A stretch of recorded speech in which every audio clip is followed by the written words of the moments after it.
Home of Melrose Rugby Football Club on this lovely day. Live coverage coming your way of today's match between Edinburgh Rugby and Leicester. You're watching Scottish Rugby Television in conjunction with the Daily Record. Joining me in the commentary gantry is Chris Patterson, and we'll hear from Chris in just a minute. But first, let's have a quick run through of today's teams.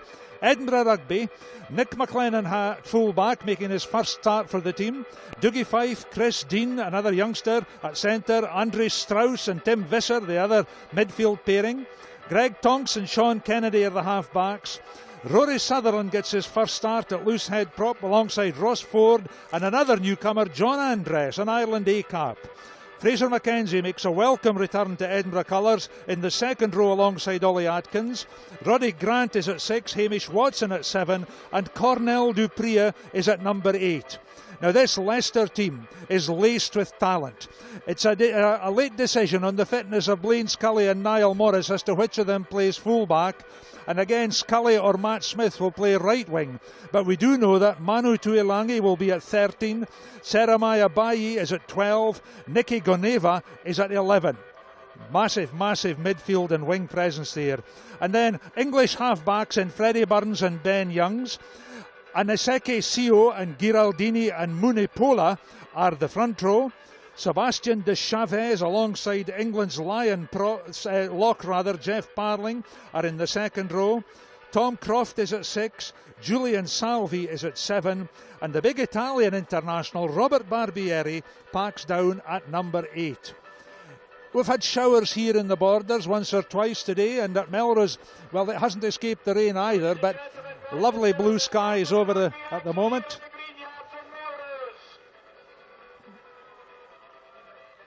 Chris Patterson is alongside me, and Chris, just these preliminaries before the crowd gets the first sighting of the seams, not bad conditions here in the Borders for rugby today, and here come Leicester led out by Ben Youngs. Yeah, it's a great opportunity for all the players. There'll be a lot of players used today on both sides, but it's a great opportunity. You've been in the gym all summer, you've been looking at your game, trying to improve, and this is a perfect opportunity to show what you've learned, to show how you've developed over the summer. Conditions are pretty good, no wind at all, a few heavy rain showers expected, but listen, the players have to deal with that. It's a representation of what they're going to have to deal with over the next 10 months or so, and I'm looking forward to seeing how both Leicester and Edinburgh are starting off their season. Now we're getting our first look at this Leicester team, who lost in one of their preliminary games last week against Nottingham, I think it was. But a big bunch, they're a big bunch of lads, and some very experienced players in that lineup. Oh, there are, yeah. I mean, last week against Nottingham, I think that the score ended up 26-19 away from home for Leicester. But there's a few more familiar and certainly bigger names this weekend for Leicester. I think Jordan Crane and Tom Croft both played last week. Other than that, it was a young side, but the big guns are out today. As with Edinburgh, as we see the Edinburgh guys coming onto the field now. There they are, Roddy Grant there, and Ross Ford, who's today's captain. Edinburgh in their new black and red outfit, Leicester to the left in white and green. Andrew McMenemy is today's referee, resplendent in fluorescent orange. And your touch judges are Peter Allen and Graham Marshall. So the Greenyards, which we usually see on Seven-a-Sides Day around in April in lovely sunshine, is again bathed in sunshine for the opening minutes of this alleged friendly between these two sides. Leicester to the left of your screen and Edinburgh to the right. Two physical teams, Bill. We've spoken about the size of Leicester, but already looking from the sidelines, Edinburgh have had a massive bulking phase, as it's known in the game, and it'll be interesting to see how they cope with the physicality of a Leicester team who we all know how good Leicester are over the years. So many Premiership wins, and we're underway. And here's a man who's been a thorn in Edinburgh's side over the last season or two. Freddie Burns kicking off. Back it goes there to Sean Kennedy, the Edinburgh scrum half. Edinburgh playing right to left and in the black on your screen now. Pick up and drive by Ross Ford, who's going to have a big job today to lift this new look Edinburgh team. Canada waits, out it goes to Atkins.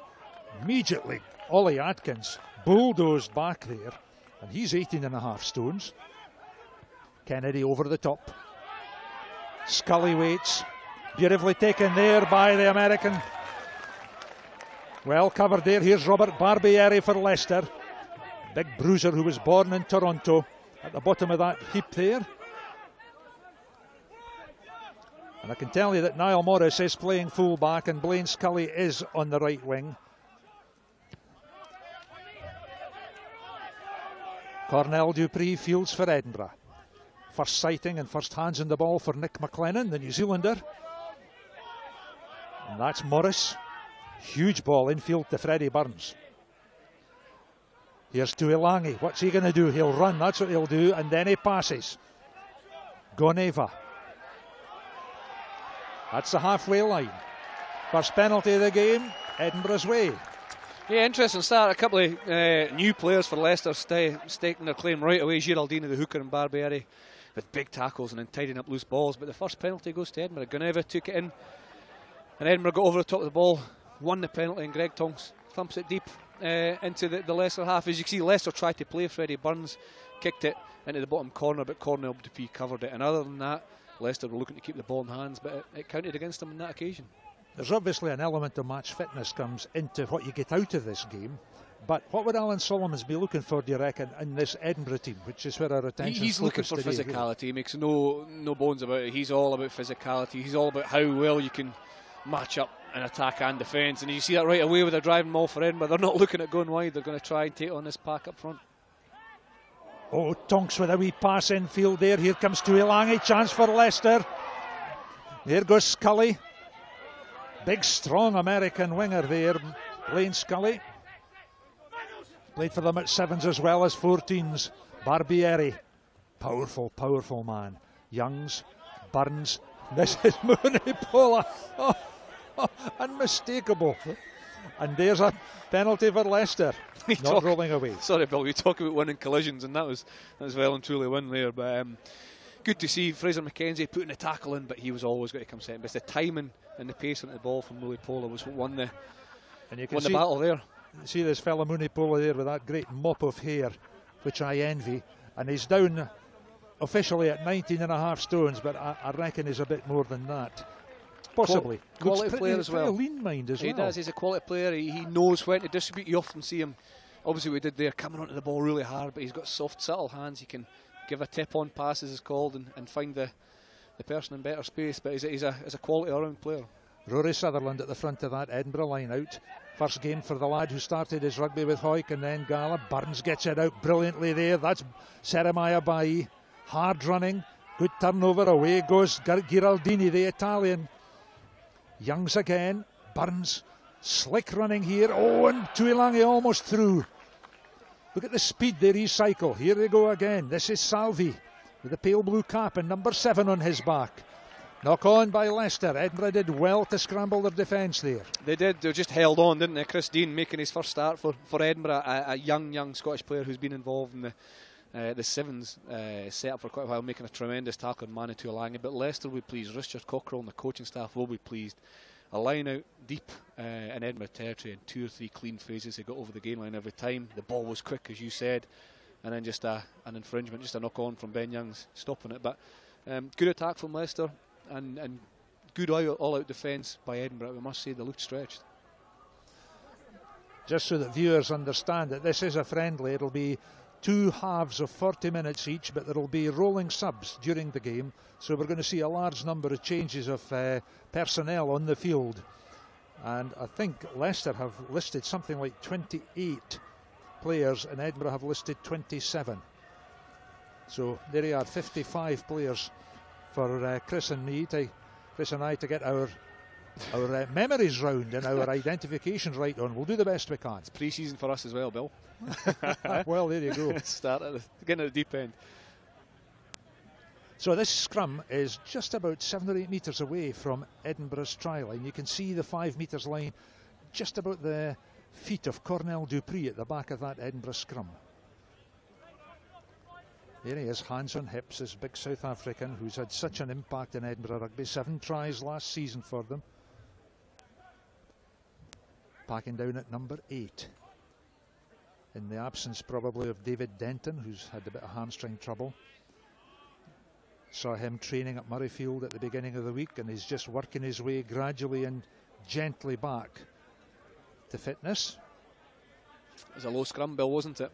I think that both teams are really, I know it was the first scrum of the year and it's gone to deck, but you could see they're really hard, fighting really hard to keep the scrum up, but it was just so low, someone had to give. And these are always interesting battles. The first scrum of the season, you've been locked in a gym, these front row guys, this is what they live for, and we'll see who comes out on top. Rory Sutherland on this side of the scrum giving away about 2 stones in weight, and his direct opposite, Munipola. And then on the far side of the scrum you've got John Andres and the tight head. There's the scrum going down, and Andrew McMenemy reckons that was an error there by Munipola. The side saying is taking it down on the left side. Andrew McMenemy obviously switched sides after the first initial scrum went to deck. He went from the open side, he's not down to the blind side, so he must have had an idea of what was going on, and Edinburgh can clear the lines. It'll be interesting to see the first line out, the caught and drove deep in Leicester territory. This one's in their own half. It'll be interesting to see if they go off the top. They've cut the line out. Cornell Dupree's hanging around Greg Tonks at 10. Up go the big guys. That was Ollie Atkins. Brought down very quickly. Kennedy waits at 9 for Edinburgh. Giraldini almost through with the charge down. Dougie Fife up very quickly, and a good challenge there, line out. That's the Leicester 10 metres line. Good kick. It's often very difficult to get that kick right with Sean Kennedy. There's a lot of hang time. It was right on the money. Brave effort from Gunova and Dougie Fife challenging. But it was a good chase as well. We said they cut the line out. It gave Cornell Dupree, the forward in the back line, an extra man to chase, and they put enough pressure on to win the turnover. Ross Ford again. Atkins and Mackenzie will be his target men. There's Mackenzie, gets it. Kennedy. Tonks. Tonks was looking very sharp. Then taken on by Hamish Watson, the young 22-year-old. Kennedy again looking for runners. Atkins takes it on. Holding on by Fraser Mackenzie that time. Yeah, it was out and out. Great number 7 play by Julian Salva there. He got his body in a good position.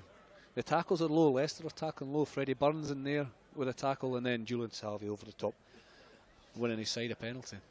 Is it my imagination, or do Edinburgh look just a bit bigger in black?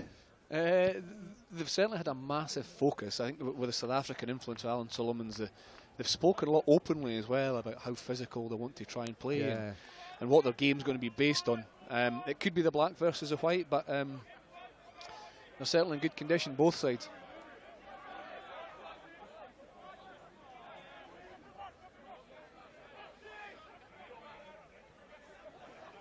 Lovely take by Salvi at the tail. Youngs to Burns. Goneva taking it pace. Well tackled though. Oh, there's Tom Croft just hauling Greg Tonks out the road unceremoniously there. Great scrap for possession. Leicester have. Here's Munipola. Great favourite with the crowd, of course, and that stand on the far side is packed with Leicester supporters. Croft, well, we might call it a dummy, but he missed it. Here's Freddie Burns, all waltzing and weaving.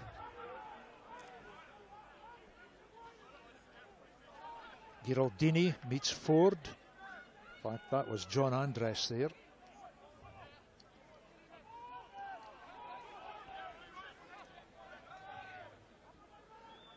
Edinburgh 22, here comes Burns again. Out it comes once more. This is Seremiah Bai, and then Tuilangi. Big, powerful players. Giraldini takes it on. Dupree is in there with a tackle. Number 8 for Edinburgh, you can see him. Parling with the lead out. Great running there by Niall Morris. Lovely running and interpassing by Leicester. Edinburgh having to work very hard in defence, putting in the tackles. Young's the long one. Here's Bailly again. Munipola caught and held there. Roddy Grant, that's a try. There's the first try of the game. That's a fantastic try as well, Bill, isn't it? Really well worked by Leicester. Initially good defence by Edinburgh. The line out started just outside the 22, and for the first 4 or 5 phases, Leicester didn't cross. It wasn't until the intricate passing of Morris made a bust, and then Burns made a telling pass to Parling, who got in behind the defence, and 2 or 3 offloads. That's what you need. Speed of the ball, offloads, got in behind the Edinburgh defensive line, and although the defence was brave, the quality of the offloading, the quality of the possession led our favourite already, Mulipola, to drive over and score the first try for Leicester. Mulipola got the try, and Freddie Burns is away out on the far side there. He's going to try and get the conversion. 10 minutes of the game gone. Yeah, it was just to see the try being scored there. It's just a lovely set of hands by 2 or 3 players in the midfield for Leicester, keeping that ball alive, keeping the tempo up, and then route one with Mulipola diving over in the corner. There's Freddie Burns on the far side in the sunshine. Away behind the goalpost, you may just catch a glimpse of the Eildon Hills there. Great backdrop to this lovely rugby ground. Well, Freddie Burns unsuccessful with that conversion, so it remains Edinburgh 0, Leicester 5. Freddie Burns there, unfortunately a good strike, just missed to the right, but he looks, we're on about size and strength again, when the game's all about subtlety for me, but he's looking strong. He's been bulking up in the summer as well, and an important player for Leicester, obviously, since his move from Gloucester. He will be an important player for Leicester and England going forward. Tonkston with a restart. Coming out the sun at the Leicester players. They've got the sun in their eyes, but well taken by Barbieri. Leicester pack over the top, just as their coach Richard Cockrell would want them to. Slick service. Youngs to Burns. There's a long kick. Tonks takes it beautifully outside his 22. Let's see what he can do here. He's got McLennan on his right, but he opts to kick. Morris waits. Oh, good by Morris. Niall Morris, emerging Ireland player, this lad. Burns again with a wee chip into space. Kennedy, beautifully taken. Beautifully taken. And then Hamish Watson goes. Great stuff there by the Edinburgh lad, a former Leicester Academy player. Tonks again. Whoops. Thumping tackle. Here's Strauss. McLennan trying to straighten them up, and away he goes. Good linkage. Kennedy was there. Knocked on though by Edinburgh. Conditions drying. There was quite a heavy shower of rain earlier, about an hour and a half ago. And so this ground will be drying out in the sunshine. Yeah, and you can see that a wonderful kick by Freddie Burns started it off. Greg Tonks returned it. Wonderfully taken it there by Niall Morris. And then it turned into a wee bit of pre-season game, didn't it? There was a chip and chase, and then there was by Freddie Burns, a wonderful pick-up by Sean Kennedy to spark an attack for Edinburgh. And that's where you have to be disciplined. Yes, it's pre-season, but Edinburgh had made the break. McLennan did really well with his footwork, but then threw a 50-50 offload. And maybe because it's pre-season, maybe because you're so excited, you've got to hold these ones when you're in behind the line and it's not on. Great to see, you know, the intent to play, but to put a team like Leicester under pressure, you've got to keep the ball. And this big Leicester player in the middle of the field there, just been escorted to the touchline, is Jeff Parling, who was one of the British Lions' successes, of course, in Australia, played in the 3 tests there.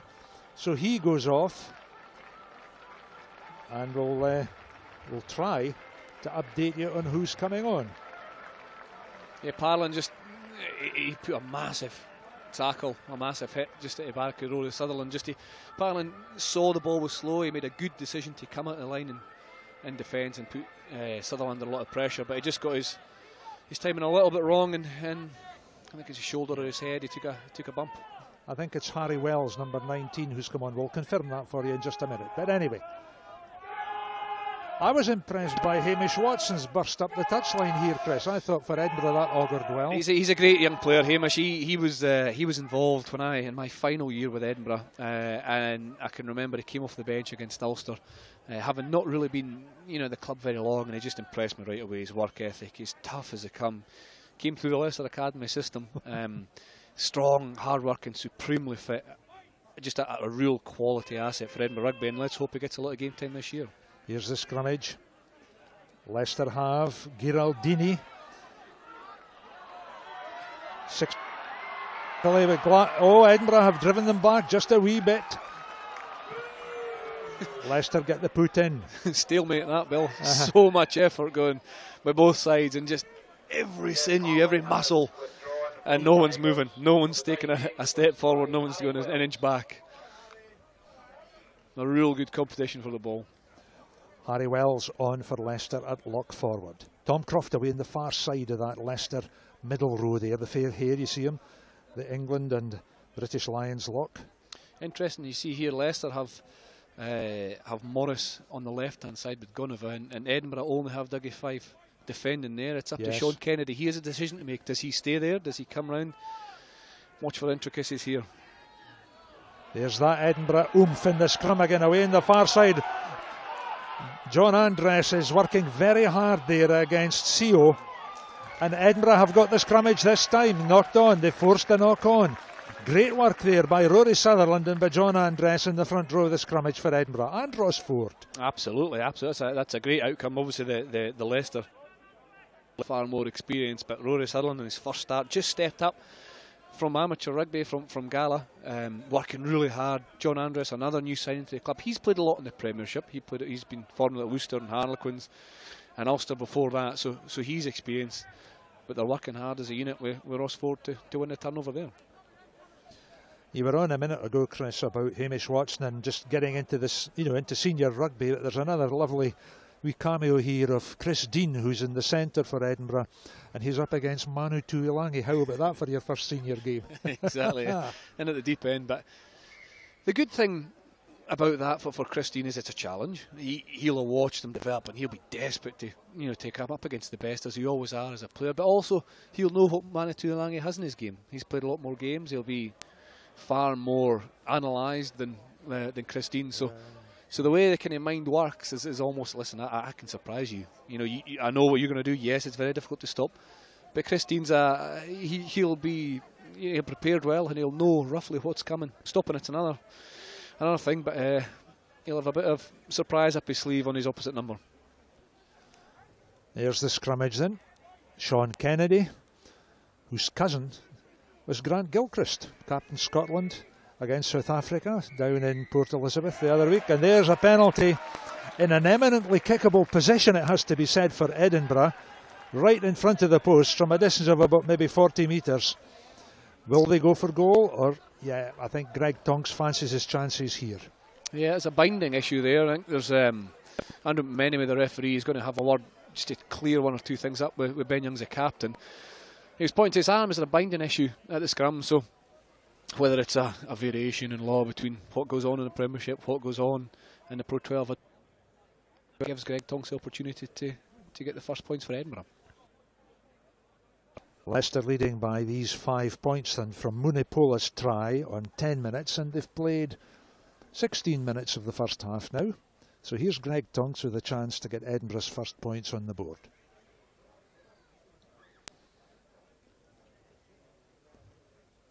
Good strike as he...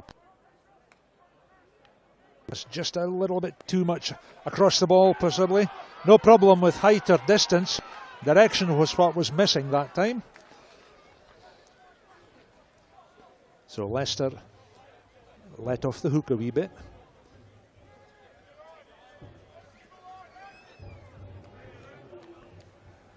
Freddie Burns will get the game underway again.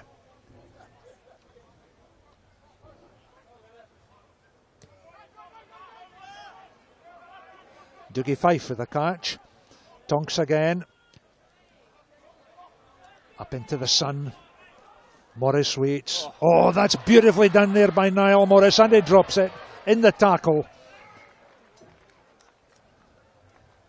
Beautifully taken there by the Leicester full-back. Absolutely, Bill. It's just such a difficult skill. Coming up the ball at such pace and putting your timing right under pressure. He did all that so well, and then dropped it in the tackle. That's just another, I suppose, example of what happens in pre-season.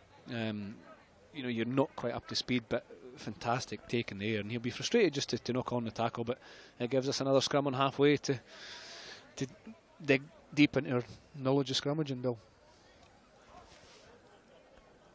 There's the halfway line, and no hurry in this game. It is, in a sense, it's a pre-season game and a bit of a practice for both teams.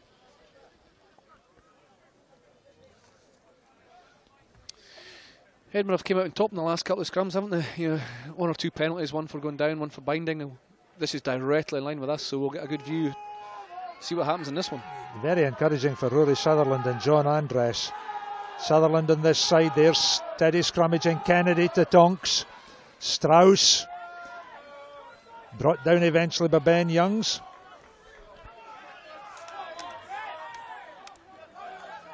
We've got a colony of wasps here keeping us company this afternoon, so if we break off, you know what's happened. Here's Strauss again. Hard rucking. Oh, and another penalty for Edinburgh. In at the side this time at the breakdown by Leicester. Leicester defence is very good, I must say. They're getting off the line. There's a lot of line speed, and the tackles are being made on the Edinburgh side of the advantage line, if that makes sense. Low tackles as well. They're really working hard. They're getting the first tackle low and the second player over the top to try and get their hands on the ball.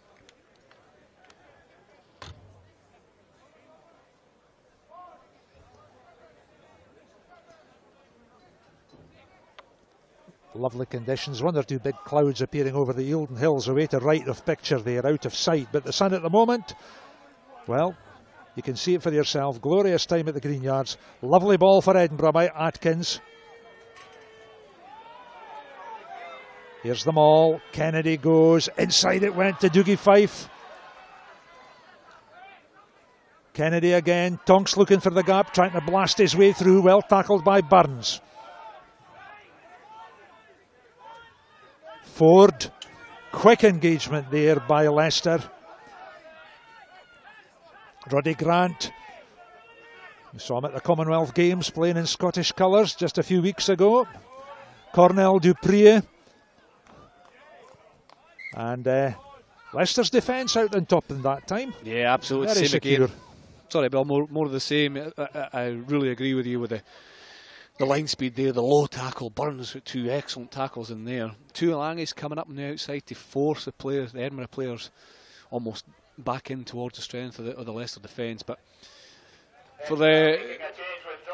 on that, Edinburgh, I think, have to be quicker to the support. They have to get the second man in much quicker to the breakdown to clear away the threat of Leicester.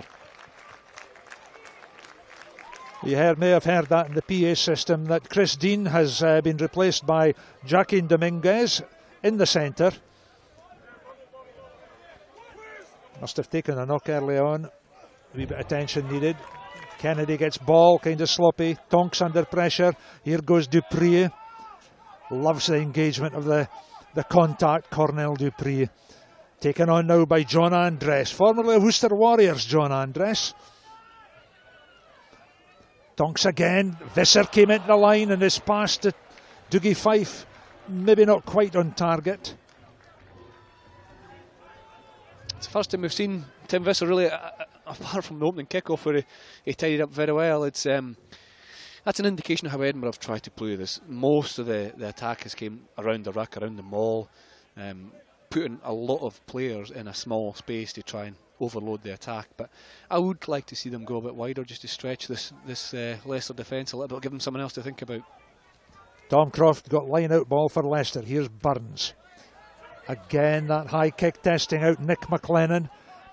McLennan in his debut match for Edinburgh, left-footed down the field.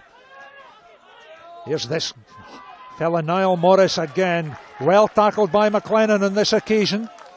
Leicester should get ball on halfway.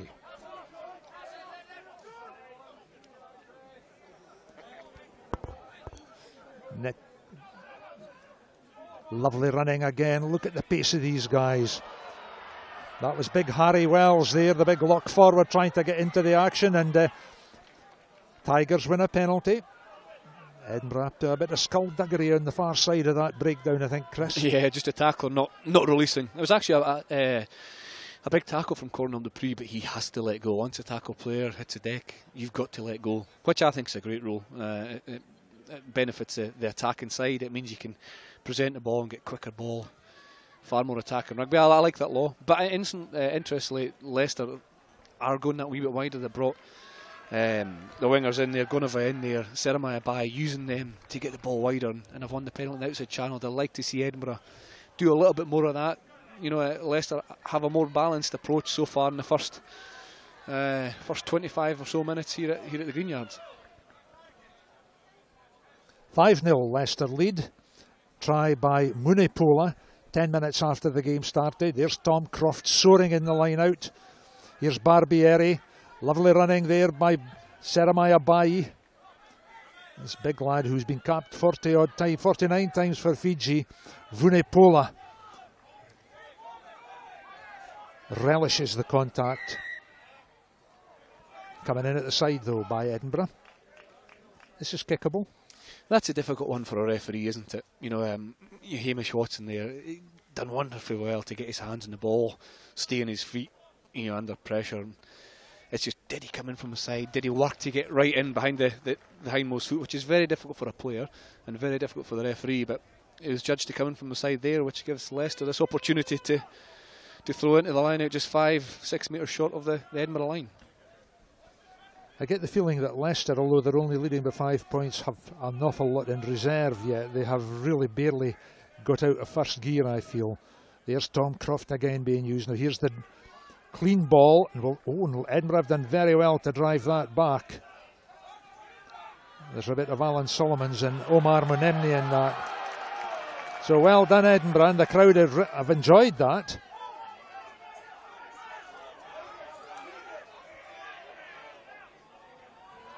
There's Ben Youngs. Out it goes to Giraldini. Well caught by Ford. Youngs again. Burns. Long ball to Ilangi. Here comes Morris. He's capsized, and well capsized by the Edinburgh cover. Harry Wells. Roddy Grant with the tackle. Youngs to Barbieri. There's the big fella. Fraser McKenzie in, using all of his 18.5 stones. Vunepola, the try scorer, chugs on. Caught there by Andres. Young's looking for runners and getting a wee bit too much room there.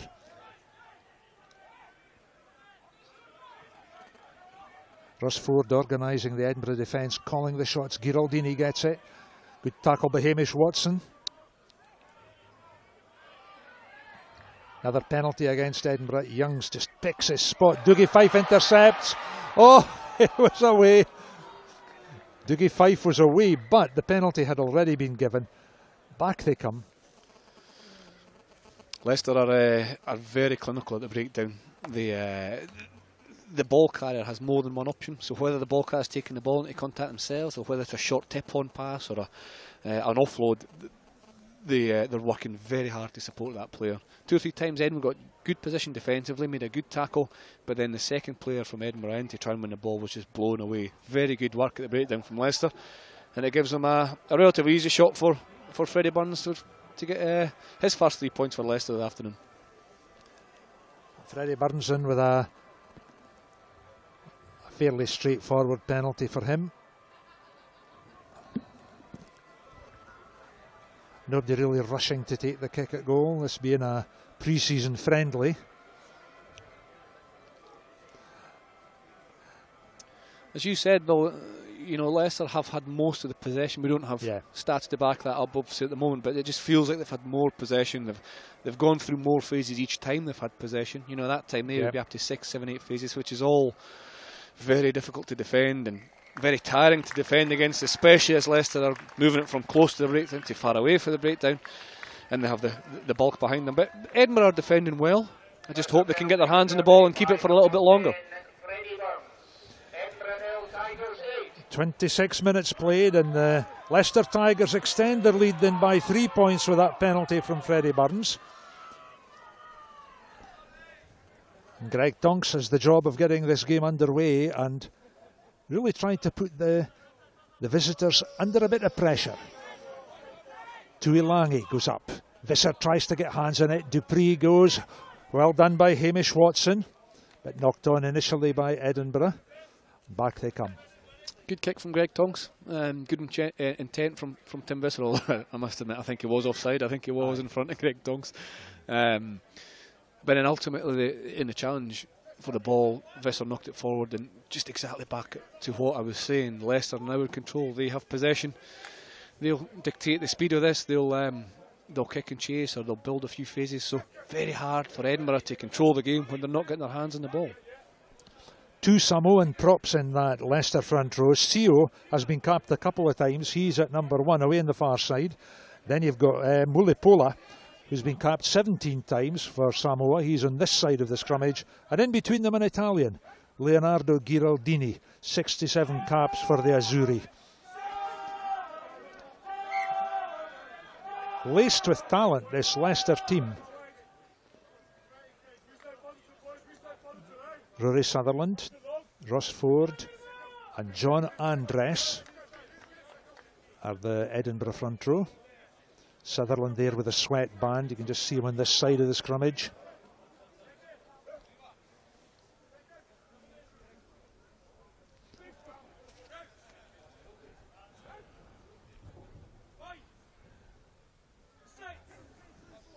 Ben Youngs.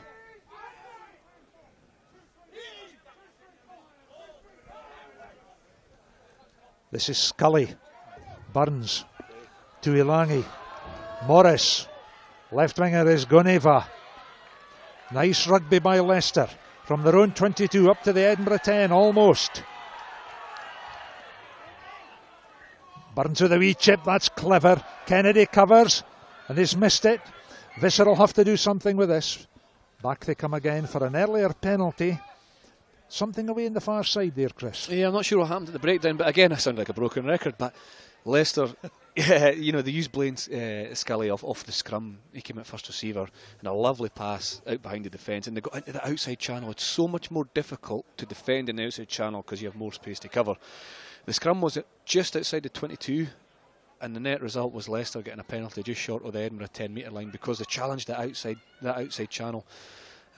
Great play. Good attack from Leicester, and going back to what we were saying earlier, they now have another opportunity to build phases and put pressure on Edinburgh inside Edinburgh territory.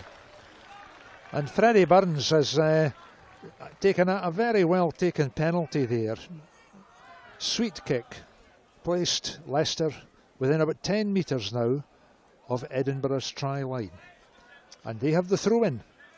Leonardo Ghiraldini, and he's got jumpers like De Chavez, Wells, Croft. Croft's done a lot of line out work. Up goes De Chavez this time. Big lad from South Africa. Leicester try to roll them all and drive it a bit.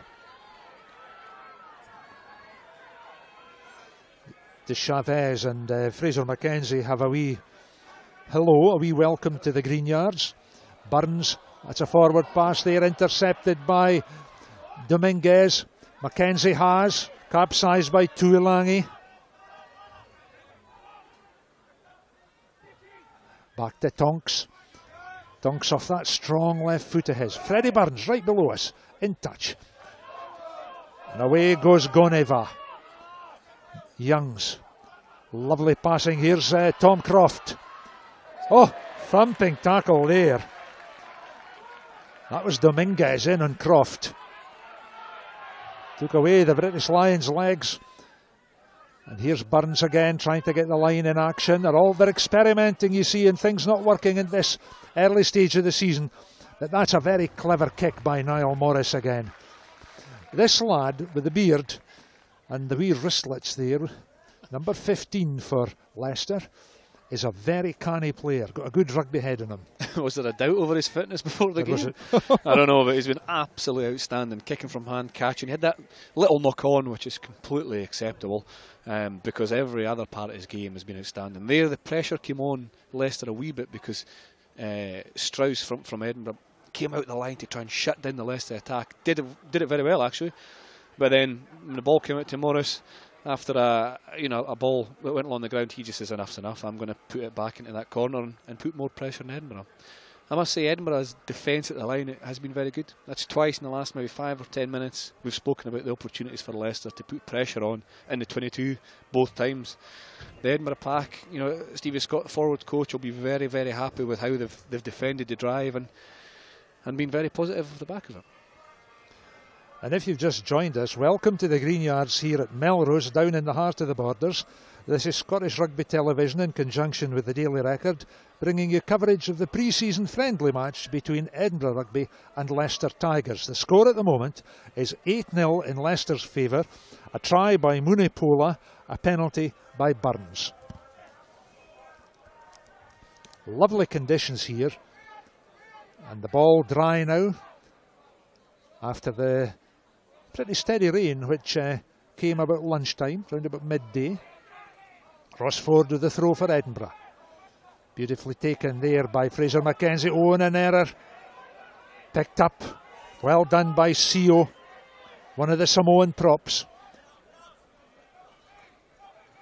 Youngs. That was Salvi. Youngs again. He'll sniff a wee gap maybe on this side. Here's Tom Croft. Oh, he took his eye off it. Ah, well. I wonder what Rossford is saying to him down in that tackle. It was an interesting phase of play, that, Bill. Good line-up by Edinburgh initially. A great throw for Rossford to the tail for Fraser McKenzie to win, and then the ball just popped out the side. Sio was the quickest to react, and then it got a wee bit scrappy. I think the ball was on to keep going the same way, to use the backside to the left-hand side, but Ben Youngs came back up the blind to find Tom Croft isolated a little bit, and he knocked on. But you know, as just over 30 minutes into the sort of opening game of the season, there'll be a lot of pluses for Leicester, and indeed Edinburgh. Although they've been defending a lot, they've been defending reasonably well. And in these games, the pre-season games, you know, the coaches will be looking at the first half hour, and they'll be reviewing how's it going, what have we done right, what have we done wrong, will we change personnel to make sure everyone gets experience, will the change from one type of game to another, because when League Rugby starts you can't afford to do that. You've got to know what your structures and your game plan is, and they'll be using this game to figure that out. You know, it's early times in this game, and it's early season. Chris, who in the Edinburgh side do you think has settled to the task well in this opening half hour? Well, I think the front row have been very combative. The pack as a whole, actually, we've seen more of the pack because that's where the ball has been. They've been very good at scrum, good defensively off the line out. Sean Kennedy's looked sharp around the breakdown organising. Greg Tonks has looked very comfortable in the midfield. So all in all, a fairly safe, good start for Edinburgh. I'd just like to see a bit more experimentation in attack, and maybe that'll come when they get more possession. Here's the scrummage then, 10 metres away from Edinburgh's try line. Sean Kennedy with a put in. Rossford with a strike. Roddy Grant gives it a wee bit help. Here goes Dupree. Caught there by Salvi. Was there a clash of heads there? I heard a smack. Back it goes to Tonks. Long kick to halfway. Scully infield. Morris. Here's Goneva. Tuilangi outside him. There's the big England and Lions centre. Look at the strength of that man.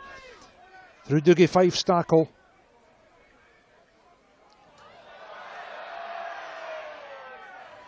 Raucous cheers from the crowd there. They must have spotted something that's evaded the rest of us.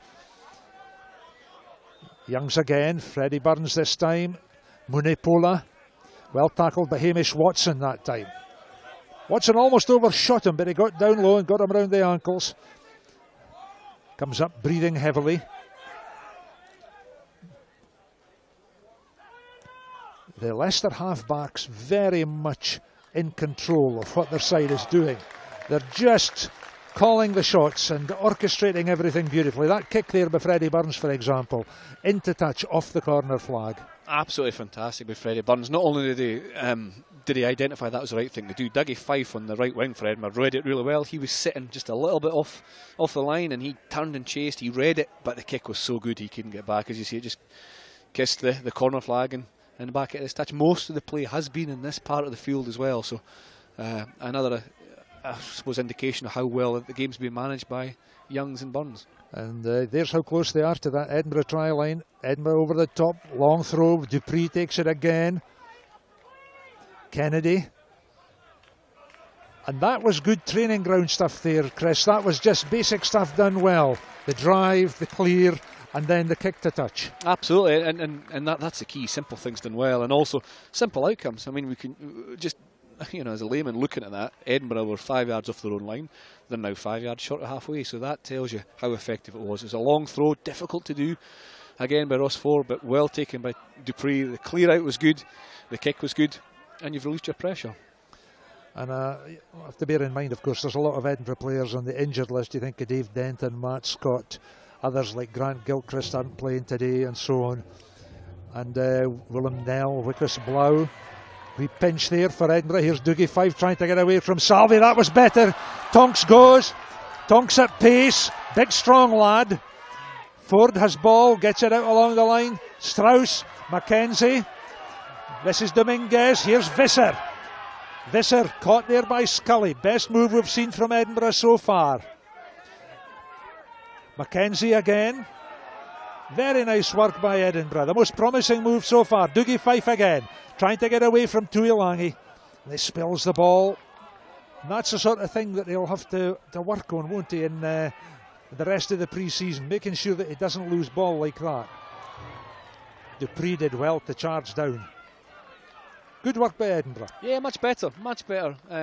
Pace to the attack, movement of the ball.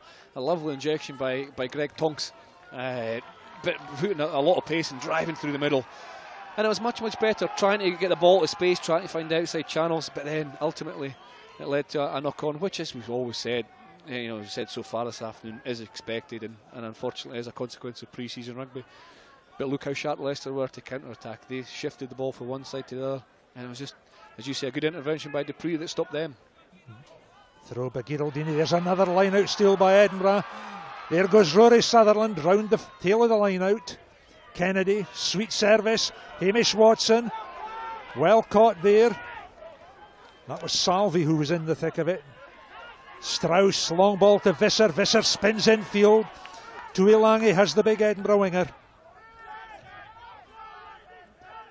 Suddenly Edinburgh just beginning to breathe a wee bit of life into their play. Andres gets it back. Tonks. Ford goes straight. Kennedy wheels it back to the Edinburgh left flank. There's Ollie Atkins having a bit, but Go himself gets it away to Andres. He's caught there by Wells. Watson again, who's been very prominent. Hamish Watson's had some very good things in this first half. Kennedy off the left hand. Tonks.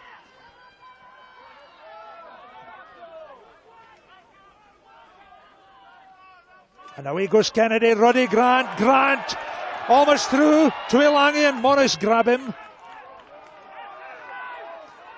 Mackenzie. Rory Sutherland's there to help. Good play by Edinburgh. This has got the border crowd cheering. Dominguez with a wee sidestep and a dummy. Caught there by De Chavez. Tonks. On the interception. And away goes Goneva. Was he offside? Yes, he was. All the way back. Greg Tonks will be breathing a sigh of relief.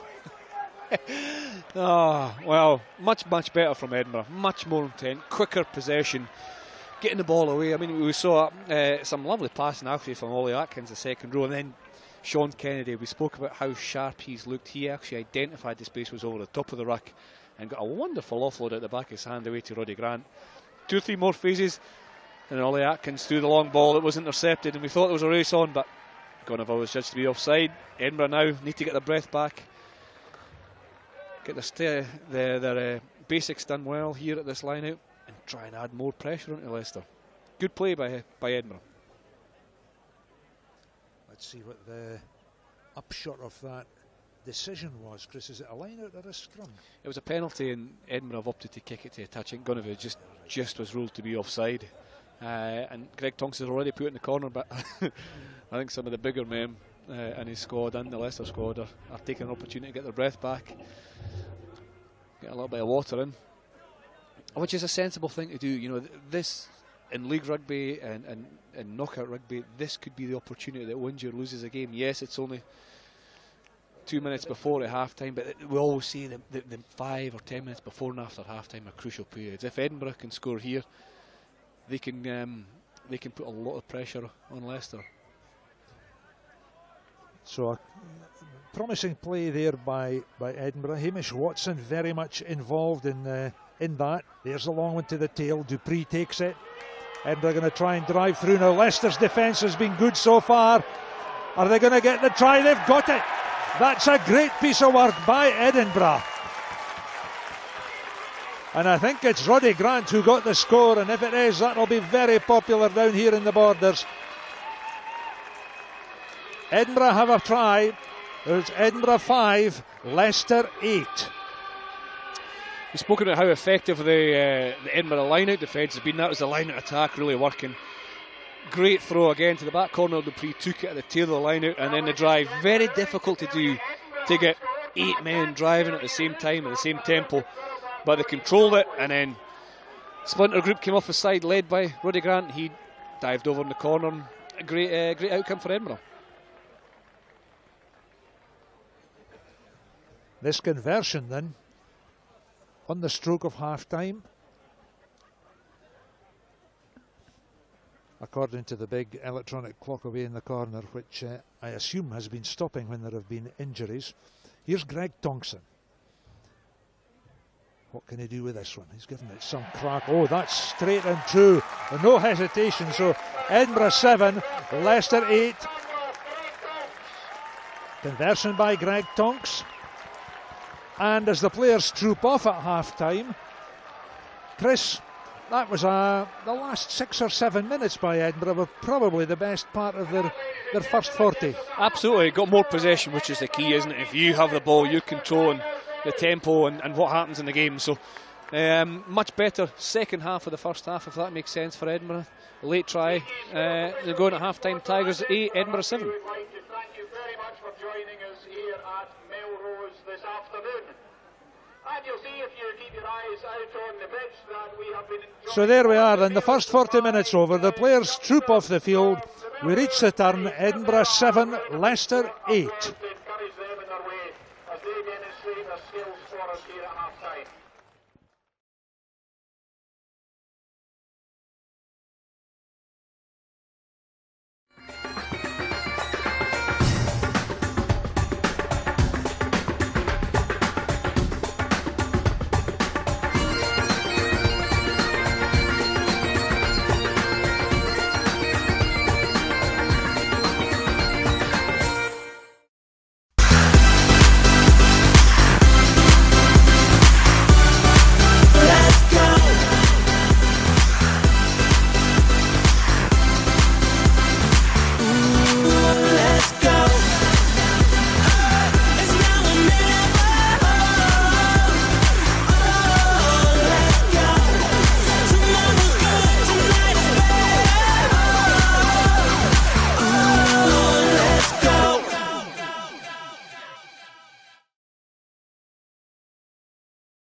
Thanks, Bill, for the first half commentary there. Tight match here at the Greenyards between Edinburgh and Leicester. It is 8 points to 7 to Leicester at the break. And Chris, let's look at both teams. Obviously, Leicester ahead.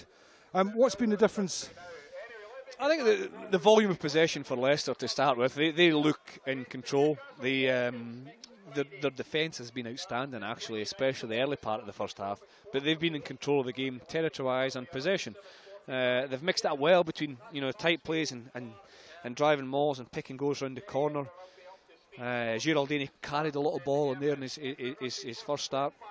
But they've also used the ball wide quite a lot. They've challenged outside channels, which has given them a kind of dominance in the first, say, 30 minutes of the first half.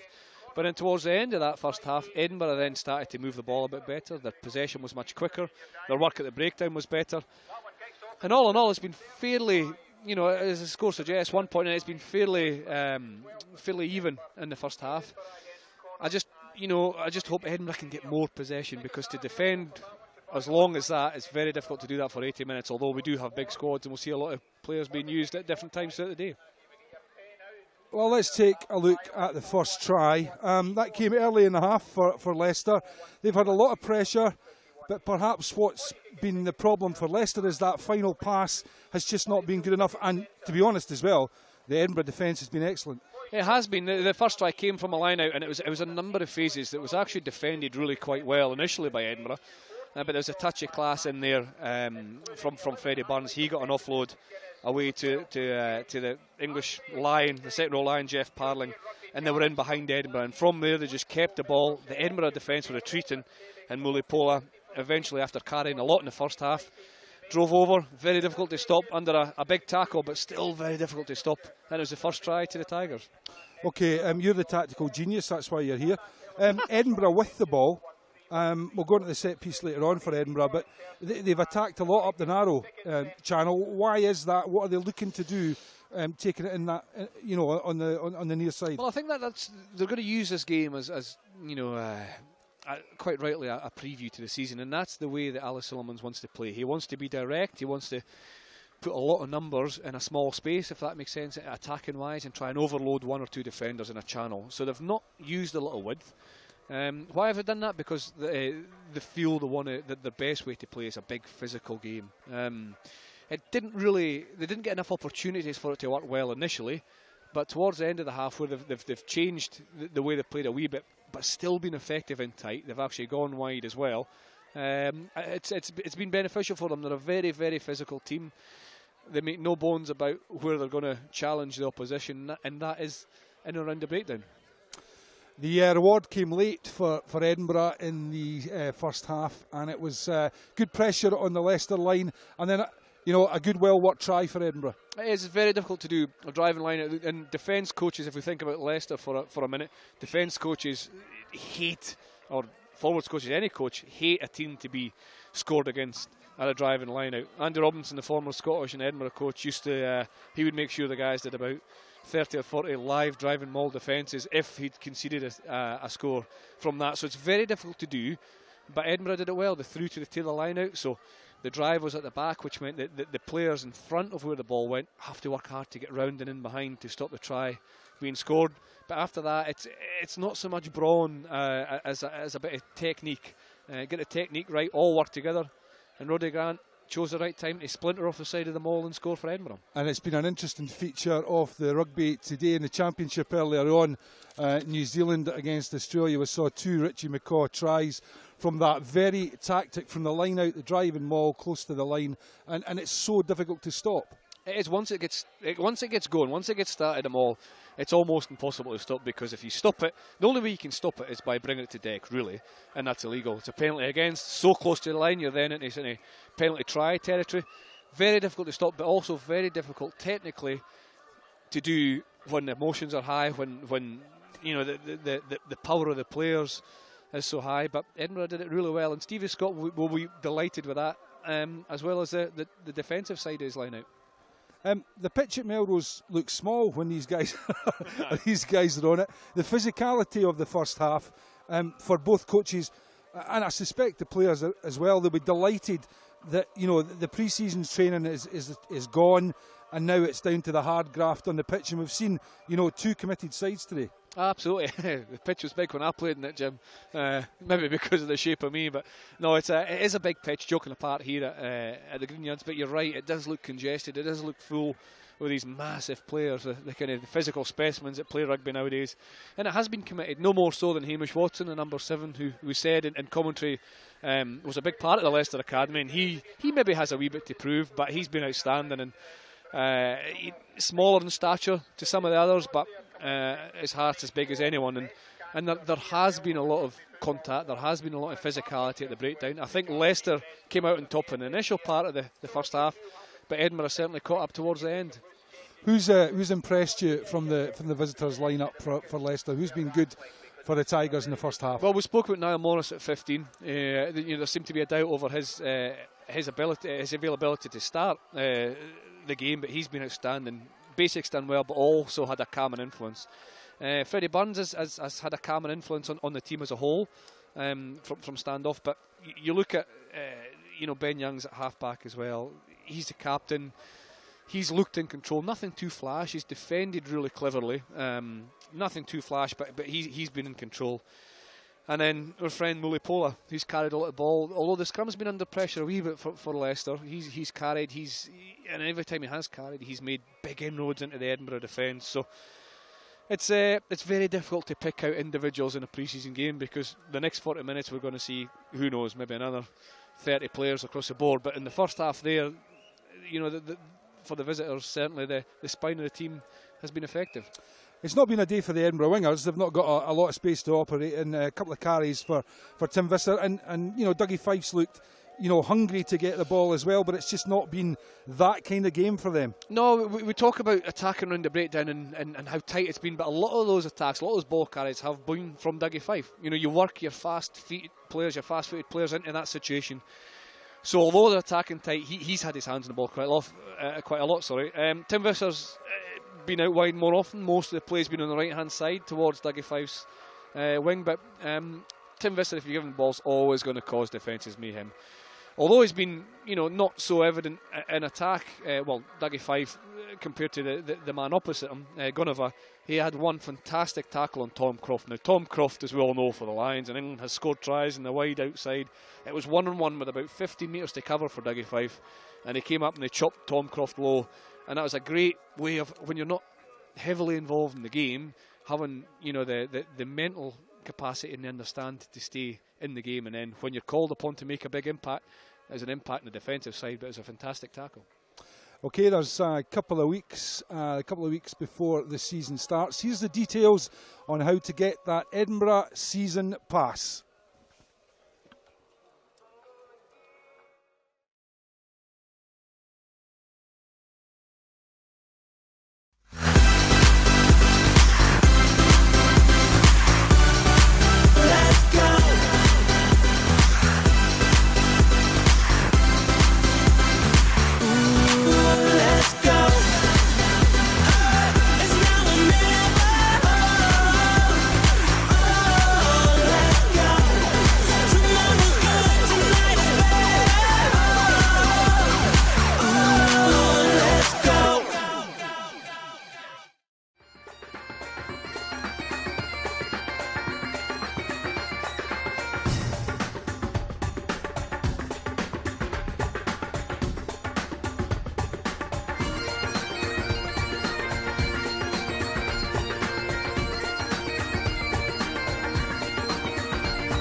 Yeah, you're watching Scottish Rugby TV in conjunction with the Daily Record.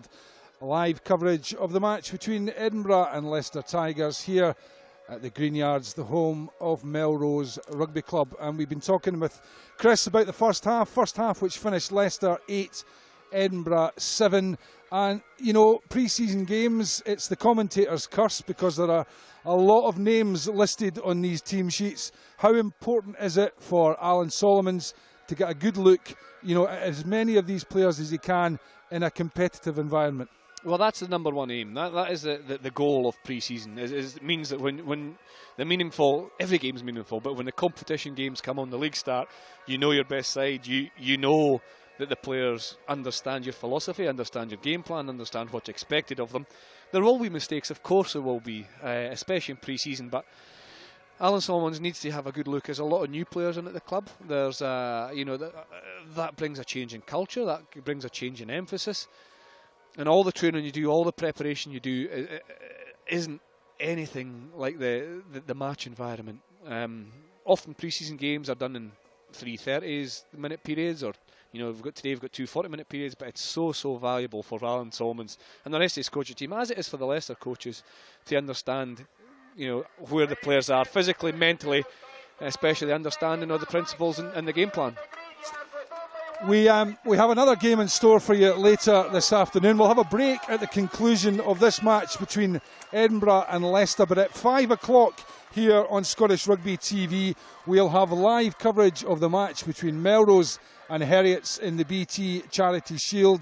The league season starts in a week, and this will be a useful match-up for both teams heading into that new season. We're expecting a cracker. Melrose and Heriots, both teams that like to play an expansive game. It could be good. Absolutely. We saw Heriots win the cup last year. Melrose right at the death win the championship, the league championship, when they won here on the same day as Gala were beaten by Ayr just 5 miles down the road, and that'll be an exciting game. Again, pre-season for them, but one that will add a bit of spice because these two teams will face each other in the league twice at least in the season ahead. So looking forward to that one. Looking forward to the second half here. Edinburgh have just came back onto the field with a couple of changes, and we'll see where we end up after 80 minutes. Yeah, some changes for Edinburgh. I'm sure there's some changes for Leicester as well. I'll leave you in the capable hands of Bill Johnson and Chris Patterson as they try to work them out.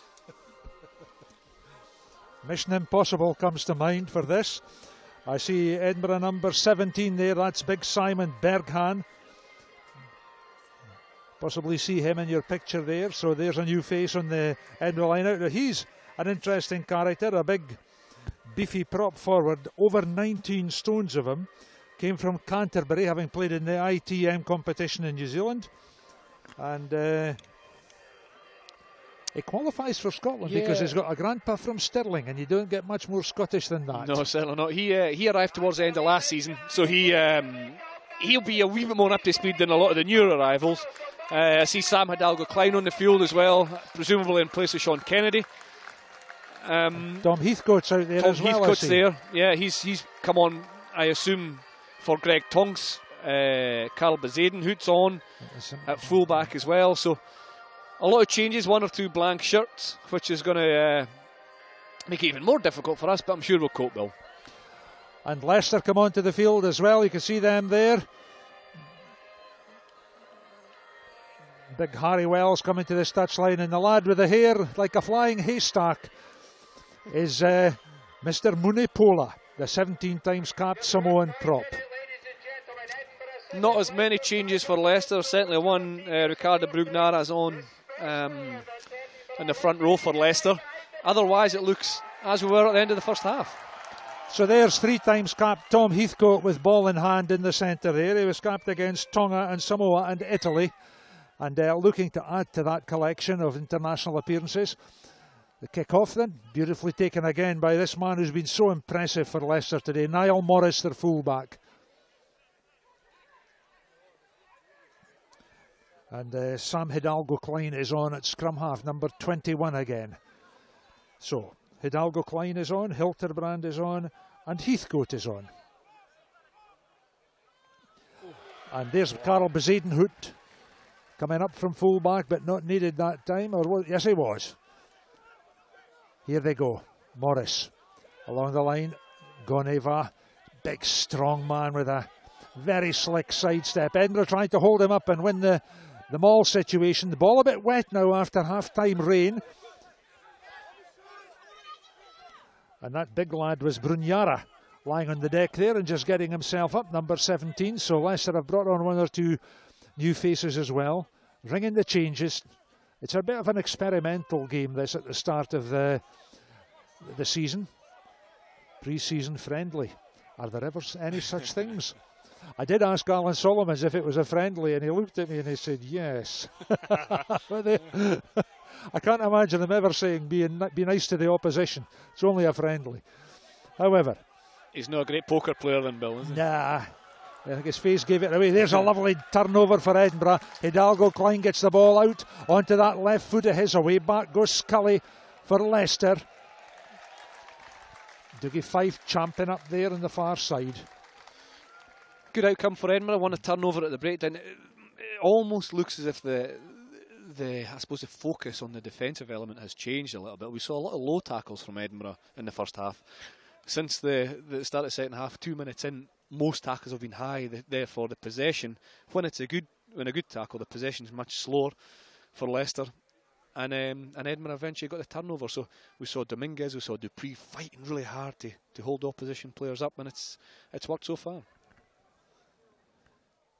Delayed throw there by Leicester, and it outfoxed the Edinburgh jumpers.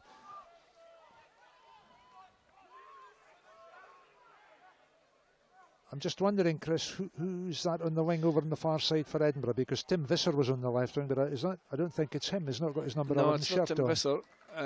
And Dominguez is in the middle here, and Dougie Fife is still on, so we'll sort it out in a minute or so. Could it be Sam Beard? No, it's not Sam Beard. Bezuidenhout's back to fullback. I can't make out for you. We're quite a long way away. Once the play comes to this side, I'll let you know, Bill.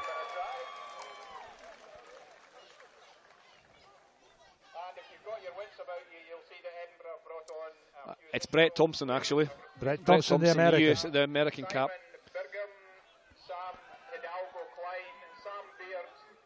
Hidalgo-Klein. Oh, what a scalp there on Tom Heathcote.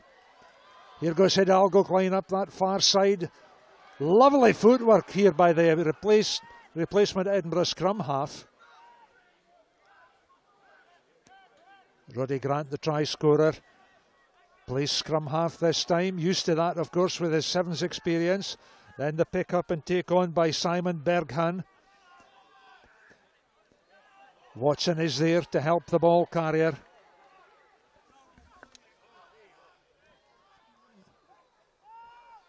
In goes Dominguez.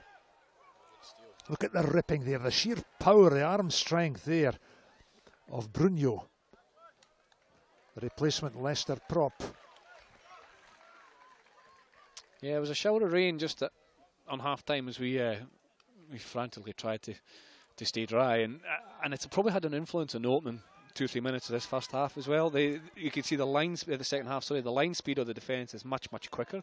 There's an example of Freddie Burns flying out of line to hit Tom Heathcote. It's harder to catch and pass when the ball's a bit wet, a bit slippy, and these guys know that defensively. They can get up quicker, put you under more pressure, and Leicester are certainly do that.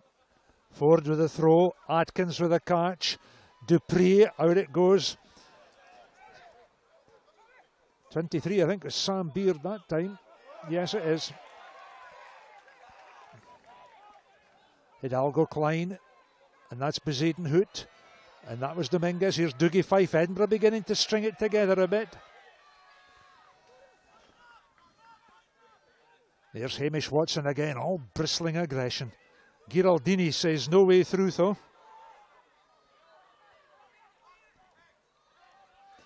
Dupree. Ground a bit skiddy now, of course, after that half-time rain. Tom Heathcote just adjusting to the pace and the tempo of this game.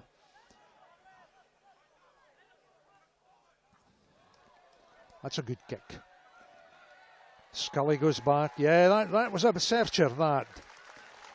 It's a similar kick to the one just previous, wasn't it? Sam Hidalgo, a left-footed player, but manufactured that space well. He realised that Edinburgh had the possession for 4, 5, 6 more phases, but hadn't had a lot of territory. Blaine Scully, the right winger for Leicester, was just slightly too flat, and Sam Hidalgo Klein had the awareness and the technical ability to pop it in behind, roll it into touching the 22, and Leicester's 22, and then the pressure again back on Leicester. Here's Leonardo Giraldini with the throw in then. Oh, a bit chasing around in the line out. De Chavez gets it eventually. Ben Young sends it downfield. Oh, that's a very good kick. That was almost parallel to the touchline for about 50 metres.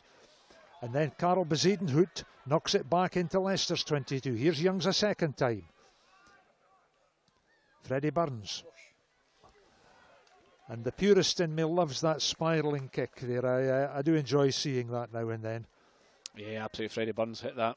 Fantastic. It's technically slightly more difficult to do, especially on the run, but when I grew up, when I played end over end kicking didn't really exist. We all spiralled, and it's good to see the younger players coming through, develop it, and when they turn around to you and say, "Oh, this is new," you realise you're getting old and a bit older than you maybe think you are. But great example of the spiral there from Freddie Burns, and we have a line out and halfway for Ross Ford to throw it. Atkins did well there, Chris, in the line out, didn't he? Look, here's wee Heathcote, not quite finding the rhythm of the game. Sam Beard, strong as you like, runs into Tuilangi, who tries to rip ball off him. Hidalgo Klein. Surely that guy was offside. Everybody says it, but the referee says no. We go. Leicester, good running here. This is Brugnara. The Italian Riccardo Brugnara. Salvi.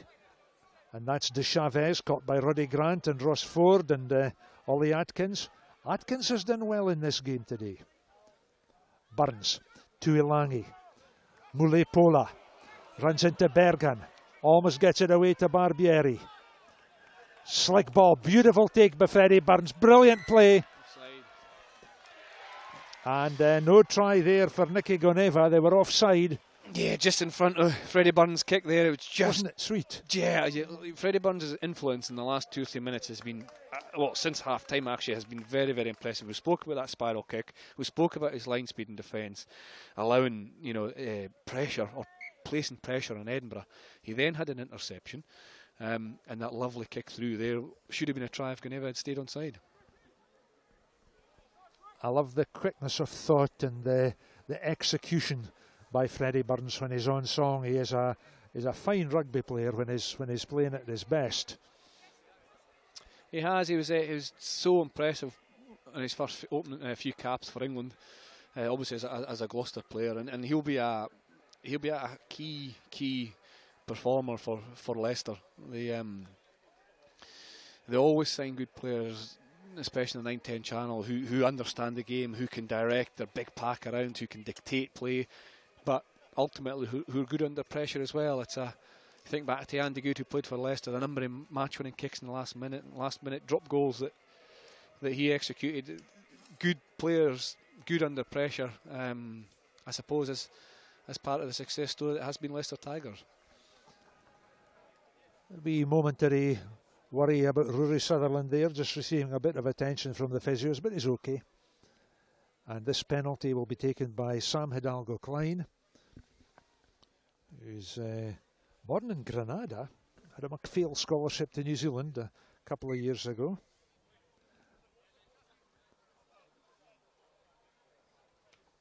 And that strong left foot of his just eases Edinburgh, as you can see on your picture there, up to halfway. Played a lot of his rugby at fullback and fly half, Sam Hidalgo-Klein, so a kick like that is no problem at all to him. Sutherland, Grant, Toulis and Mackenzie in the line out, and it's Mackenzie who gets the ball. Ollie Atkins rather, not one of the Toulis twins, it's Ollie Atkins. There's a very good drive by Edinburgh. And away goes Hamish Watson again. This young lad, this 22-year-old, has really staked a claim for a place in Edinburgh's lineup. Sam Beard in midfield, trying to sidestep away from Freddie Burns.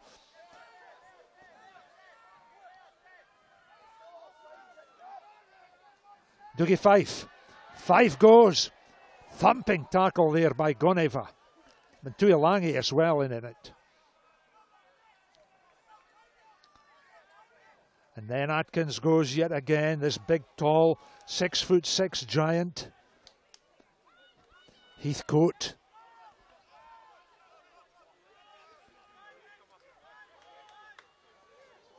Oh, and I think very good tap tackle there, Dupree on Tom Croft. And he was the tackler, so he could come in from that side. No offside there. It maybe appeared as though Cornell Dupree was offside, but he wasn't. Leicester have ball. Freddie Burns wants a bit of territory. Oh, inch perfect. That was right in front of us, Bill, and I watched him, he identified the space, and then he had the technique, the skill, the calmness just to place it between Brett Thompson and Carl Bazaden. A wonderful kick.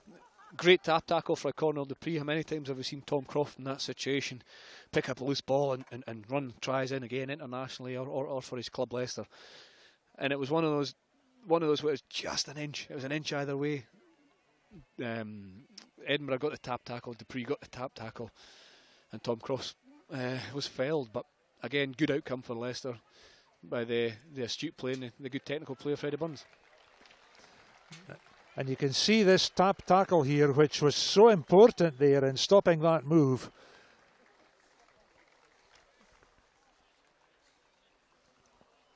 Just caught him by the foot and no more. And that's Tom Croft, his last involvement. He's been replaced as is Geraldini and Mulipola as well for Leicester. Up goes Roddy Grant. Well, how often do we see Roddy Grant jumping in the line out?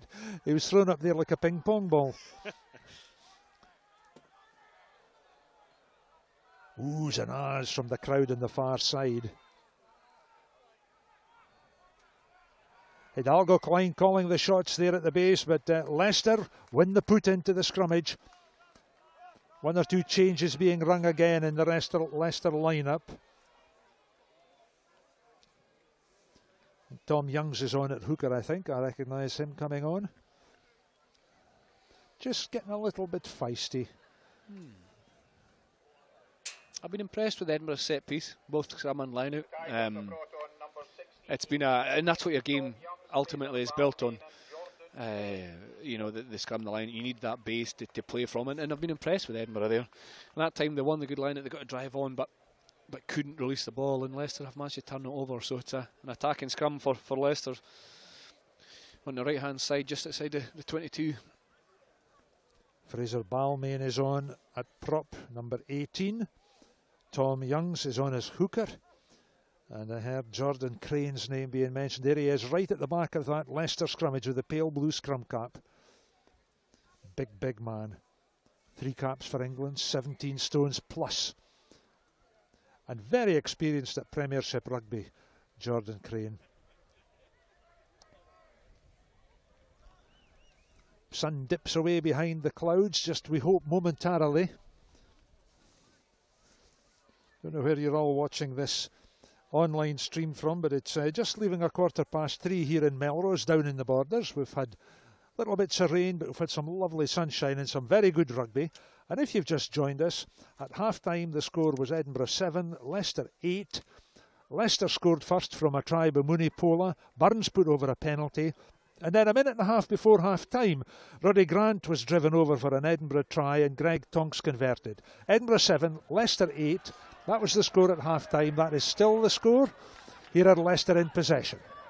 And this is Scully, the American. Gives it into Niall Morris, who's had such a good game for Leicester at fullback. Well won there. Good turnover by Edinburgh. Here they go. Ruddy Grant, the 7th player in him, assessed the situation, and then Dupree leads on. This is Sam Beard.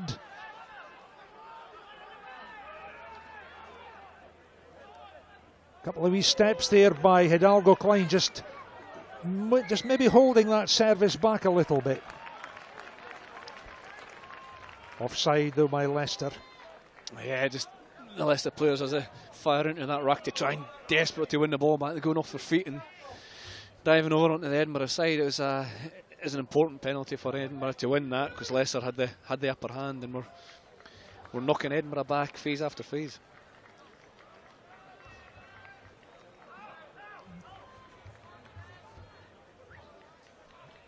Good touch position for Edinburgh. Dictating the tempo here, Edinburgh, aren't they? You know, they're taking their time to get to the line out. They're making sure their structure's in place, the call's clear. In fact, there's an injury to Leicester now, but this is a good opportunity for Edinburgh to get together. Get your forwards together, have a wee chat, repeat the call, make sure everyone understands what they're trying to do. You know, we talk about opportunities to score. This could be one. And although it's pre-season, these are the things that we should be thinking about. These are the things that the leaders in the group should be doing. Are these breaks in play? Just a wee bit of attention there for, I think it's Brunyara, one of the Leicester props. You can just see him there in the centre of your picture. Usually when they go up and down on their toes, it means they're having a wee dislocation and a finger put back in. Yeah. They do a bit of dancing. I remember watching, in the long days before your time, Chris, Edinburgh City Police were playing, right? Down at Riverside Park at Jedburgh, and a big policeman got his finger dislocated, and it was put back in by the then physio, and this big policeman jumped up and down on his toes for about 5 minutes while the fella sawed away on his finger. He played on. He was fine. Atkins for Edinburgh. Good take in the line out. That's been a very strong plus point for Edinburgh today, I think, against some good line out work by Leicester. But Edinburgh have been strong. Hidalgo Klein taking it on himself. There's Giraldini going in first to try and win the turnover, but he can't. Picked up again. Good ball by Edinburgh. Well, that's a bit slower that time. They need to take it on themselves this time. That was Berghan leading out to Ruddy Grant. And I'm just trying to remember the name. It's Brett Thompson, the big American, who's away out on the far side there. A big 15.5 stoner. Big boy for a wing. He's on a contract with Edinburgh. Played for America one time. Just off to the left of picture just now. Plays a lot of sevens for the USA. Supremely fit, powerful runner.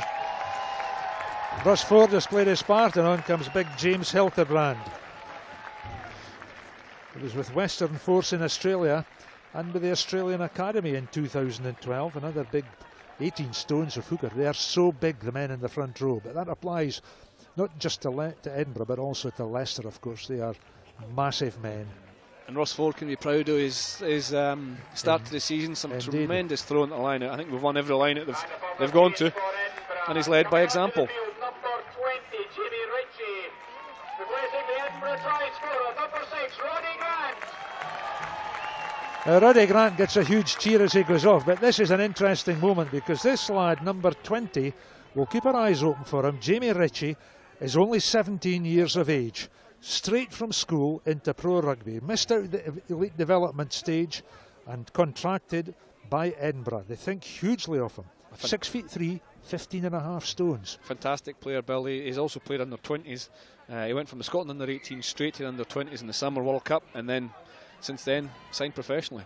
Well, he's going to be up against some seasoned veterans in the Leicester side. Here they come. Freddie Burns out, missing out Tuilangi. This is Morris, the fullback, putting in a kick which is kind of sclaffed in all fairness. Straight out. Peter Allen, the touch judge, takes them back upfield, level with where Tuilangi kicked it. Yeah, just we're getting almost a lull in the tempo of the game, you know, this period after half time. A few changes being made. You saw Niall Morris so clinical in the first half, so good. At that time he looked a wee bit indecisive, and his kick ultimately was a poor one, but he's had a fantastic game so far for Leicester.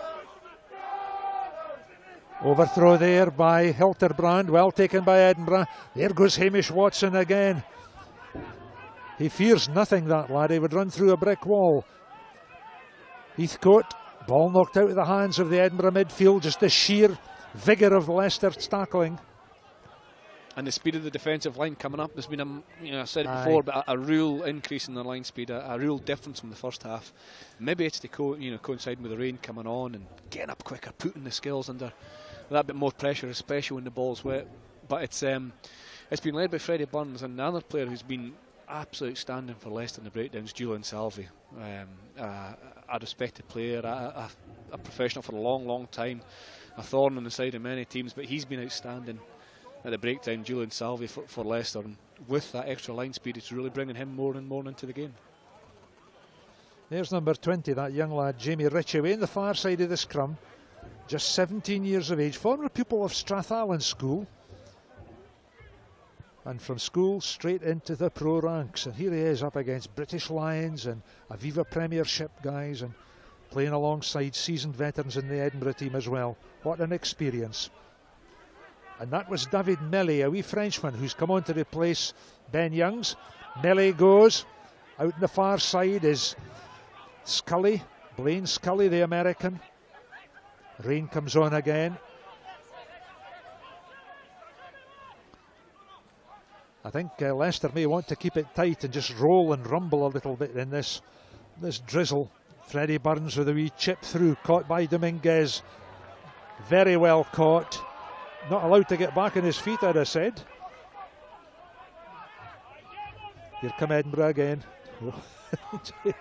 I think it's Hamish Watson again. There you go. Sam Beard.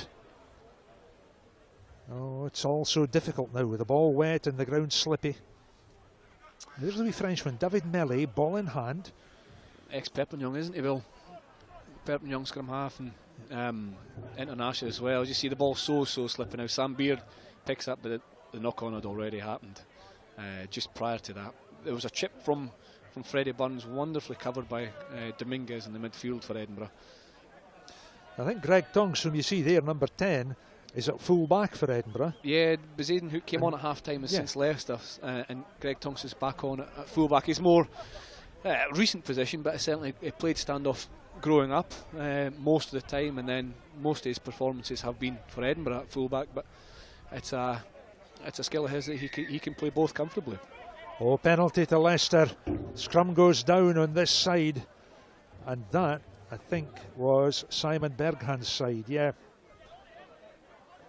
Andrew McMenemy, and no doubt. There he is, big Simon Berghan, number 17.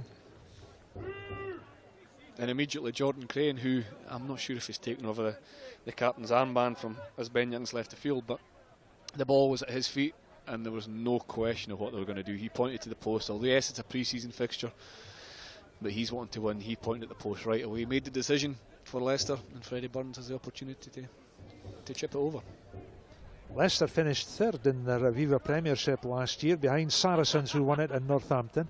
And of course, Edinburgh, well, they were 8 out of the 12 players in the Pro 12. So they have a lot to do this season, Edinburgh. They have a lot of building to do. And they start off in the European Challenge Cup on the first Saturday in September. Pool 4 they'll be in, and they're in Bordeaux. No, they're not. That's the... I'm sorry, they're Pro 12 will be... the Guinness Championship starts on the first Saturday in September. And then the new European Champions Cup runs similar times to the last year's European competition. Freddie Burns having a wee bit of a sclaff with that one. So the score remains just a point between the sides. Here's Morris. Perfect conditions for the high Gary Owen with the rain coming down and the skies darkening. Dupree tries to get it. One or two of the Leicester guys offside though. Andrew McMenemy has pinged them for that. Yeah, it was big Harry Wells, I think. He chased the kick after being in front of the kicker. Little things that frustrate coaches. You know, it's such a, you know, ultimately it was a spilled possession by Colonel Dupree, and it was going to allow Leicester to get valuable possession near the Edinburgh line, but just a technicality, over eagerness maybe, but coaches get frustrated by that. There's Watson, who's had such a good game for Edinburgh, been a real dynamo. Hidalgo Klein gives it out to Dupree. Leicester in over the top very quickly. Back they come this way. That was Tom Heathcote looking for runners. Here's the turnover, Freddie Burns. Oh, he's managed to get out of trouble.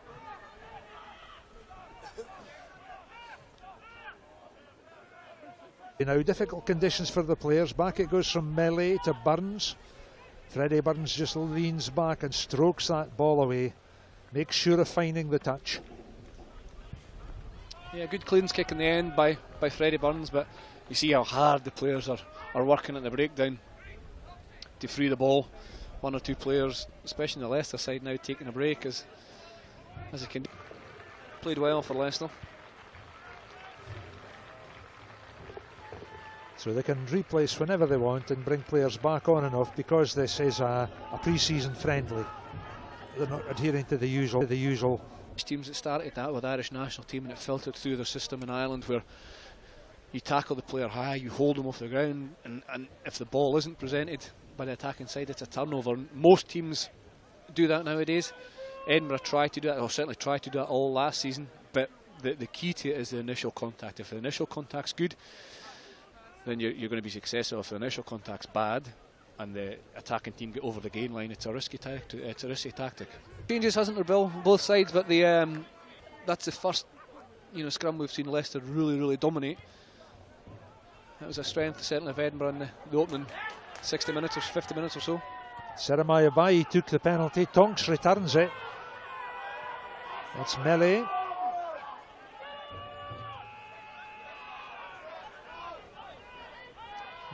Oh, brilliantly taken by Greg Tonks there.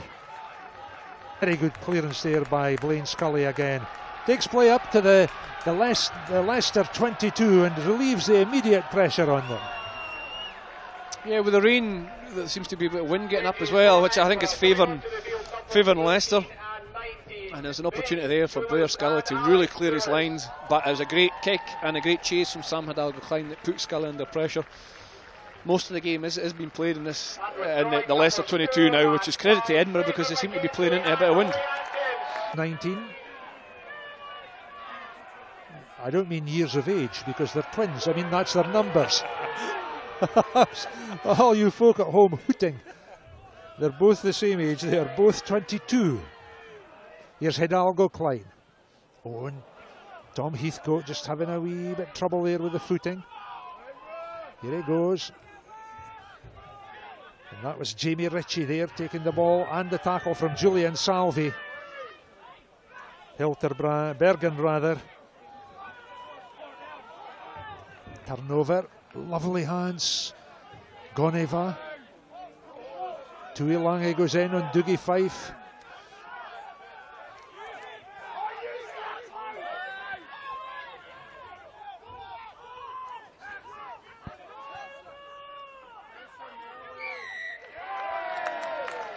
Penalty to Edinburgh.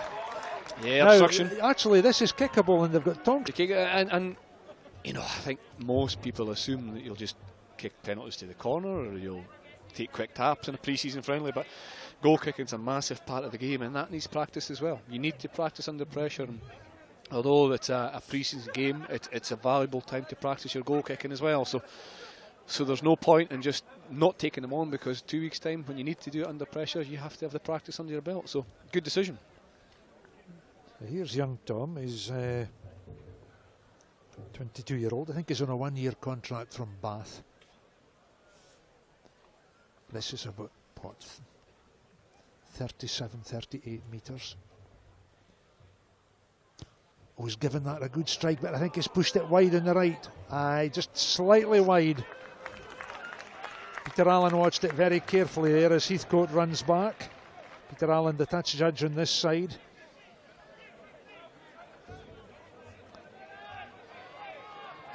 My feeling is, why not give it to Tonks, who's left-footed and would have tended to draw the ball in. Yeah, I'd agree with that, Bill, but you know, again, pre-season, all these guys need the practice and need the opportunity to kick. There's Heathcote again, hoisting it high. Beautifully taken by Scully, who's gone back to fullback. Jordan Crane. Hamish Watson lies in the road and takes the feet away from the big Englishman.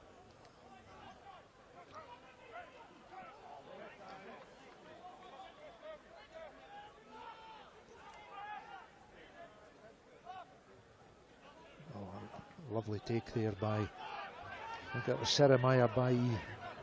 Here's Tonks. See if he can find a bit of space on the touchline. Not quite.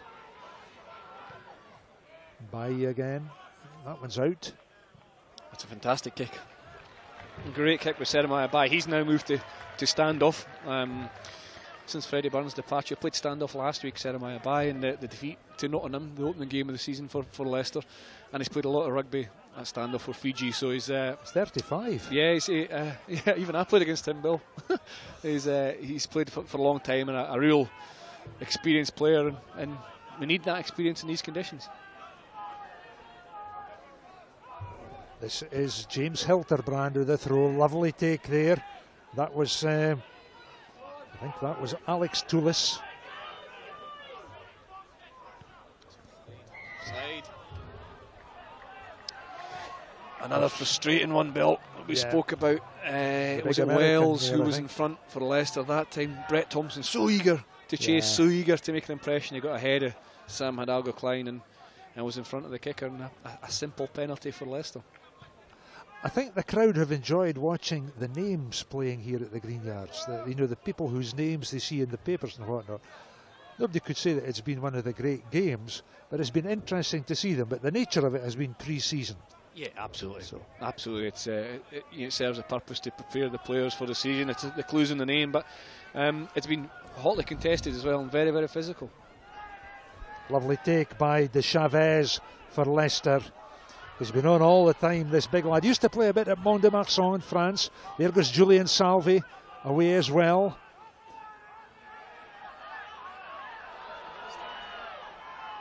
Body's being hauled out unceremoniously.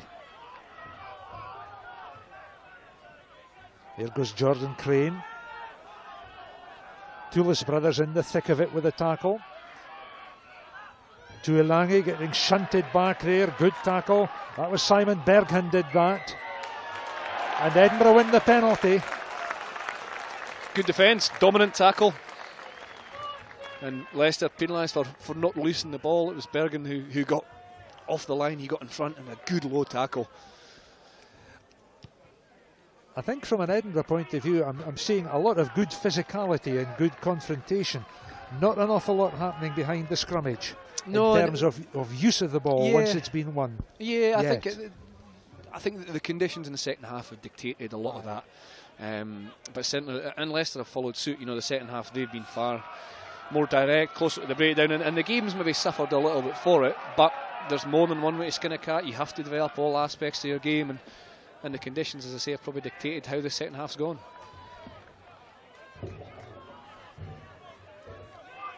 Not long to go in this second half, just about 7.5 minutes left. Big Ben Toulis takes it forward, penalty to Edinburgh. This is the chance. This is their chance to get a penalty. Another offside decision by Andrew McMenemy. See, there's the distance they've got to the crossbar, and there's Hidalgo Klein coming back. And who's going to get it this time? Tom Heathcote again. Let's see what the infringement was there. Well, the ball popped out the offside, the ruck, but it was Andrew McMenemy made signal for offside.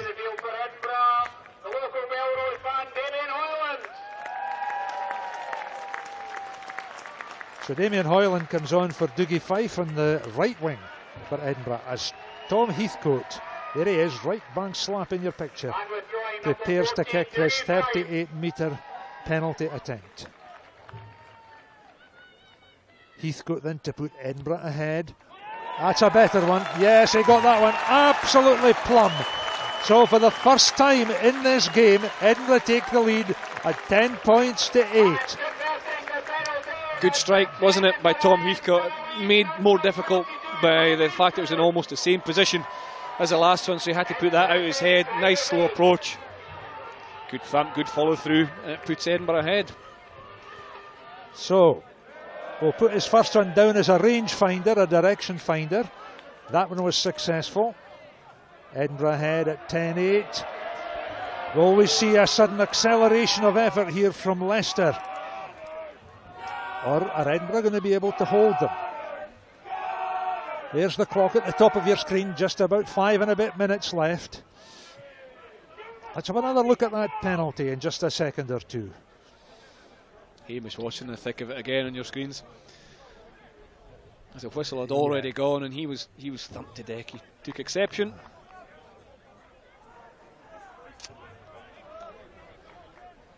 There's a knock on from Leicester miles from the after kick-off. the whistle. Leicester, David Melly, the scrum half, tried to kick off short and the ball just didn't quite go 10. It was knocked on by Leicester in the process, but this comes back in halfway, and this is a good opportunity for Edinburgh. They've just scored points. They've got a centre field scrum, they've got a right footer and a left footer on the field. They should be dictating territory here and being in control of where the next phase of play comes from. Rory Sutherland still propping on that loose head side, the far side of the scrummage, and they've won the penalty. Edinburgh have won another penalty. Well, of course, in a game where substitution is made so often, rhythm amongst the 15 players on the field is very difficult. Now here's an interesting one. There's the scrum going down. Edinburgh awarded the penalty right on the halfway line. And look what's about to happen now. There we are, Tom Heathcote. Yeah, I think that's a wise decision. Well, he'll know his distance, his how long he can get the ball from, and he struck the last penalty particularly well. This is straight in front, and it'll be a good reward for the dominance that the Edinburgh scrum has had, over the course of the game. If Tom Heathcote can get these 3 points.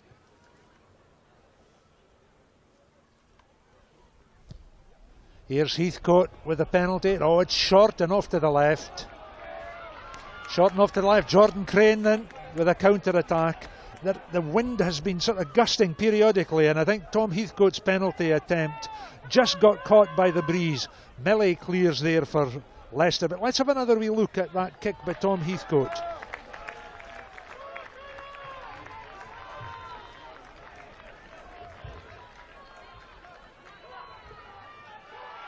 There's the penalty. The scrummage going down.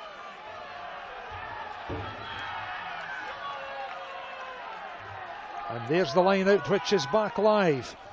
And it's big James Hilterbrand with a throw-in.